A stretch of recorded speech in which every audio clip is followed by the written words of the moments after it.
Hello friends, welcome to my channel green house. और आज की इस वीडियो में मैं आपके साथ शेयर करने वाली हूँ कि गुड़हल के पौधे के ऊपर आप बारिश में ज़्यादा से ज़्यादा फूल कैसे ले सकते हैं। क्योंकि काफ़ी सारे लोगों के कमेंट्स आ रहे हैं कि उनके गुड़हल के पौधे में बिल्कुल भी फूल नहीं आ रहे हैं।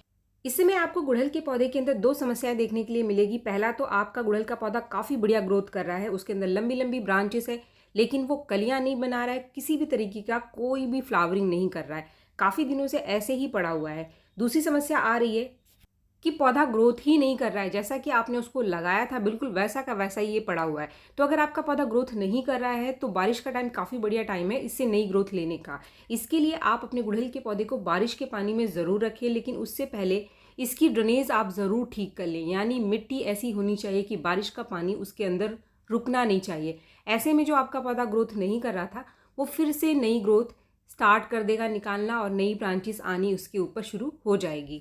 मिट्टी को ढीला रखने के लिए आप इसकी गुड़ाई ज़रूर करते रहें टाइम टाइम पर। जैसे ही एक बारिश के बाद मिट्टी थोड़ी सी सूखे, आपको टाइम मिले, तो 15 से 20 दिन में एक बार आप इसके पौधे की जो मिट्टी है इसकी गुड़ाई ज़रूर कर दें, ताकि जो मिट्टी है वो ढीली रहे। ढीली रहने से जो जड़ों की ग्रोथ है वो तेज़ हो जाएगी, और जड़ों की ग्रोथ तेज़ होते ही आप देखेंगे कि जो पौधा आपका ग्रोथ नहीं कर रहा था वो ग्रोथ करना स्टार्ट कर देगा।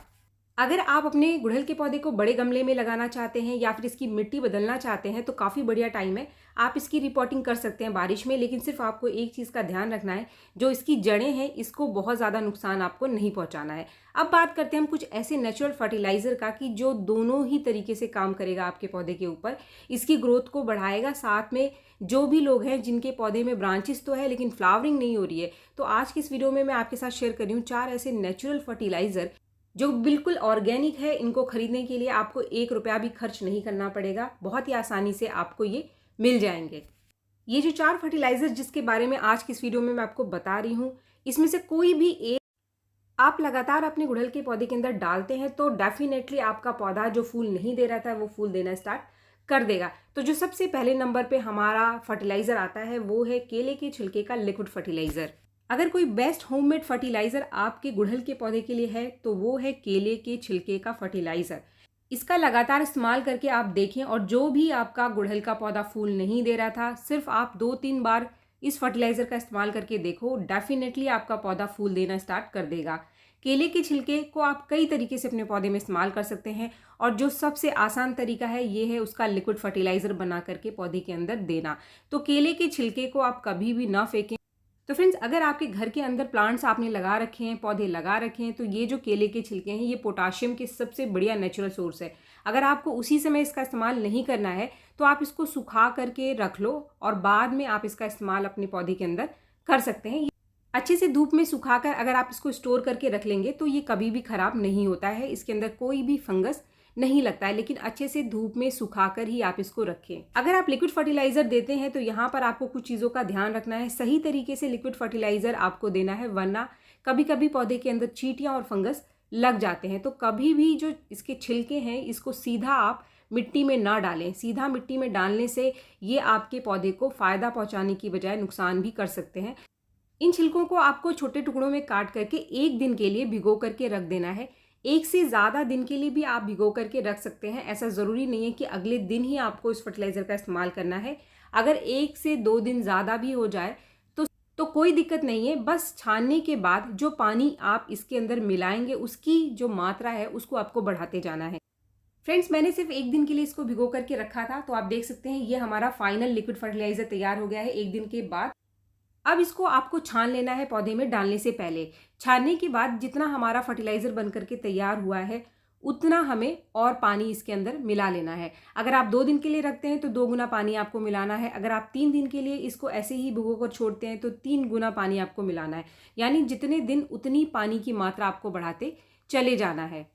इस लिक्विड फर्टिलाइजर को आपको हर 10 दिन में एक बार अपने गुड़हल के पौधे को देना है जिसमें कि बिल्कुल भी फ्लावरिंग नहीं हो रही है। ये दोनों तरीके से काम करेगा, फ्लावरिंग को भी बढ़ाएगा और जो पौधा आपका ग्रोथ नहीं कर रहा था वो ग्रोथ करना भी स्टार्ट कर देगा।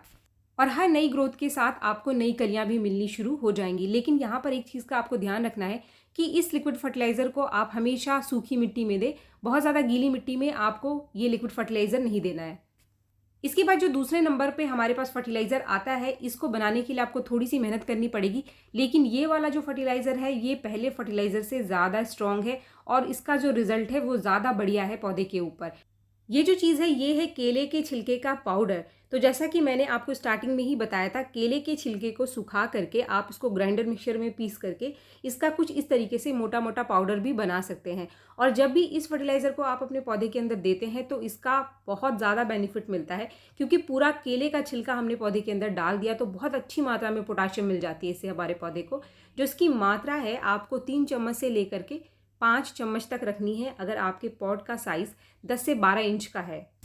तो फ्रेंड्स, अगर आप मुझसे पूछेंगे कि पहला वाला तरीका ज़्यादा बेस्ट था या दूसरा तरीका, तो अगर आपको क्विक रिजल्ट चाहिए, जल्दी से जल्दी आपको अपने पौधे के ऊपर रिजल्ट चाहिए, तो जो पाउडर बनाकर देने का तरीका है वो ज़्यादा बढ़िया तरीका है। इससे किसी भी तरीके की कोई चींटी या फिर फंगस आपके पौधे में नहीं आती है। इसके साथ ही जब हम इसका पाउडर बनाकर अपने पौधे को देते हैं तो ये बहुत ही आसानी से हमारे पौधे के जड़ों को मिल जाती है, जिससे कि हमें रिजल्ट भी बहुत तेज़ी से हमारे पौधे के ऊपर दिखाई देता है। इसके बाद जो तीसरे नंबर पे हमारा फर्टिलाइज़र आता है, अगर आपका कोई गुड़हल का पौधा है जिसके जो पत्ते हैं वो पीले निकल करके आ रहे हैं बहुत ज़्यादा, आप खाद वगैरह भी डाल रहे हो फिर भी पत्ते पीले निकल करके आ रहे हैं, तो वहाँ पर आपको ये जो तीसरे नंबर का फर्टिलाइज़र है इसको इस्तेमाल करना है।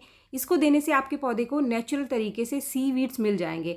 अगर आपके पौधे के जो नए पत्ते हैं वो पीले निकल करके आ रहे हैं, इसका मतलब आपके पौधे के अंदर माइक्रो न्यूट्रिएंट की कमी है, यानी आयरन और मैग्नीशियम की कमी की वजह से ही हमारा पौधा पत्ते पीले निकालता है। तो अगर पत्ते पीले निकल रहे हैं, पौधा ना तो ग्रोथ कर रहा है और ना ही कलियां बना रहा है, तो वहाँ पर आपको इस लिक्विड फर्टिलाइज़र का इस्तेमाल करना है। ये जो लिक्विड फर्टिलाइज़र आप देख रहे हैं ये है प्याज के छिलके का लिक्विड फर्टिलाइज़र। प्याज का छिलका आपके घर में लगभग रोज़ ही निकलता है। आप में से कोई है जो प्याज के छिलके का इस्तेमाल नहीं करता है, तो आप प्याज के छिलके की जगह आलू के छिलके का लिक्विड फर्टिलाइज़र दे सकते हैं। आलू के छिलके से मैग्नीशियम अच्छी मात्रा में मिल जाती है हमारे पौधे, साथ में पोटाश की अच्छी मात्रा होती है आलू के छिलके में, तो प्याज की जगह आप आलू के छिलके का इस्तेमाल कर सकते हैं। फ्रेंड्स, यहाँ पर आप जब भी प्याज के छिलके का लिक्विड फर्टिलाइज़र बनाकर अपने गुड़हल के पौधे को देंगे तो एक और फर्टिलाइज़र आपको यहाँ पर ऐड करना पड़ेगा, यानी इसके साथ एक और चीज़ मिलाकर आपको इस लिक्विड फर्टिलाइज़र को देना है। जिस भी पौधे में आप प्याज के छिलके का फर्टिलाइज़र दे रहे हैं तो उसके अंदर आप आधा चम्मच चाय की पत्ती भी ज़रूर दे दो। चाय की पत्ती मिट्टी को एसिडिक बनाती है, इसके अंदर टैनिक एसिड पाया जाता है, तो जड़ें जो है वो तेज़ी से आयरन और मैग्नीशियम को एब्जॉर्व करना स्टार्ट कर देती हैं। और जो पौधे की पत्ती आपकी पीली पड़ी थी या फिर पौधा आपका कलियां नहीं बना रहा था, वो कलियां बनाना तेज़ कर देगा। इसको इस्तेमाल करने का तरीका बिल्कुल वही है जैसा कि हमने केले के छिलके का लिक्विड फर्टिलाइज़र बनाकर अपने पौधे के अंदर डाला था। एक दिन बाद आपको कुछ इस तरीके का रिजल्ट मिलता है। इसको भी आपको कुछ छान लेना है इस तरीके से, और छानने के बाद आप इसको डाइल्यूट ज़रूर कर लें, यानी इसके अंदर पानी मिला लें। और पानी मिलाने की मात्रा भी कुछ वैसे ही रखनी है आपको जैसे कि हमने केले के छिलके के अंदर रखा था। अगर 1 दिन के लिए भिगोया है तो 1 गुना पानी, और 2 दिन के लिए भिगोया है तो 2 गुना पानी। अगर आप प्याज के छिलके का लिक्विड फर्टिलाइज़र अपने गुड़हल के पौधे को चाय की पत्ती के साथ मिला करके दे रहे हैं तो आपको 15 दिन में एक बार देना है, जैसे कि मैंने किया है। मैंने चाय की पत्ती भी डाली आधी चम्मच और ये लिक्विड फर्टिलाइज़र भी दिया है। लेकिन अगर आप सिर्फ प्याज के छिलके का लिक्विड फर्टिलाइज़र देते हैं तो 10 दिन में एक बार भी आप इसको दे सकते हैं। फ्रेंड्स, कोई भी फर्टिलाइज़र देने से पहले अगर आपके पौधे के अंदर लंबी लंबी ब्रांचेस हैं तो आप उन लंबी लंबी ब्रांचेस को थोड़ा सा बारिश में ज़रूर कट कर दो। ऊपर से आप इसकी थोड़ी थोड़ी प्रूनिंग कर दोगे तो आप देखोगे कि पौधा जो है वो ज़्यादा नई पत्तियां निकालना शुरू कर देगा। जैसा कि आप देख रहे हैं, मैंने कुछ दिन पहले ही इसकी प्रूनिंग की है। जैसे ही बारिश शुरू हुई वैसे ही मैंने इसको कट कर दिया तो ये नई पत्तों से भर गया। और जैसे ही ये नई ब्रांचेस निकालना शुरू करता है तो नई ब्रांचेस के साथ जब आप ये फर्टिलाइज़र देना स्टार्ट करेंगे तो पौधा कलियाँ बनाना भी शुरू कर देगा। यानी अब जो नई ब्रांच आपको मिलेगी वो कलियों से भरी हुई ब्रांच आपको मिलेगी। इसके बाद आता है हमारा चौथे नंबर का फर्टिलाइज़र। वो क्या है? ये भी एक बहुत ही आसान सा फर्टिलाइज़र है जो कि पोटाशियम का बहुत ही बढ़िया सोर्स है और गुड़हल के पौधे के लिए भी एक बहुत ही बढ़िया फर्टिलाइज़र है। ये एक नेचुरल फंगीसाइड और इंसेक्टिसाइड का भी काम करता है। तो अगर पौधे के ऊपर किसी भी तरीके का कोई कीड़ा लग रहा है तो इसका छिड़काव करने से वो जो कीड़े हैं, फंगस है, वो नेचुरल तरीके से ठीक हो जाते हैं। ये जो चीज़ आप देख रहे हैं ये है लकड़ी की राख। तो अगर आपको लकड़ी की राख कहीं पर मिल जाती है तो ये बहुत ही बढ़िया सोर्स है पोटाशियम का और गुड़हल के पौधे के लिए कमाल का फर्टिलाइज़र है ये। इसका 1 चम्मच अगर आप 15 दिन में एक बार अपने गुड़हल के पौधे को दे देते हैं तो ये पौधे के अंदर पोटाशियम की मात्रा को बढ़ा देता है, तो इसलिए फ्लावरिंग को ये तेज़ कर देता है। इसका दूसरा फ़ायदा है कि अगर इस समय बारिश में कोई कीड़े या फिर फंगस मिट्टी के अंदर लग जाए तो उसको भी ये ख़त्म करने का काम करता है। फ्रेंड्स, इसको आप खुद भी घर के अंदर बना सकते हैं। अगर आपको कुछ मोटी मोटी लकड़ियाँ मिल जाए तो उसको आप जला करके इस राख को घर के अंदर तैयार कर सकते हैं। लेकिन आपको कोयले की राख का इस्तेमाल यहाँ पर नहीं करना है, आपको लकड़ी की राख का ही इस्तेमाल करना है। इसके अंदर पोटाशियम की बहुत अच्छी मात्रा होने से ही इसका इस्तेमाल गुड़हल के पौधे पर बहुत ज़्यादा फ़ायदेमंद है। इस लकड़ी की राख का जो दूसरा फ़ायदा है कि अगर आपके गुड़हल के पौधे के ऊपर कीड़े लग रहे हैं या फिर मीली बग लग रहा है, मीली बग के साथ काफ़ी सारी चींटियाँ भी लगनी शुरू हो जाती है। और जो हमारा पौधा फ्लावरिंग करना स्टार्ट कर रहा है, नई नई कलियाँ बना रहा है, इसके ऊपर जब भी ये मीली बग लग जाते हैं तो ये जो नई पत्तियां हैं इनकी ग्रोथ को ख़राब कर देते हैं। जो छोटी छोटी कलियां भी बननी शुरू होती हैं उनको भी ये ख़राब कर देते हैं, जिससे कि हमारी जो कलियां हैं वो खिलने से पहले ही गिर जाती हैं। वहाँ पर भी ये लकड़ी की राख बहुत ही बढ़िया काम करेगा।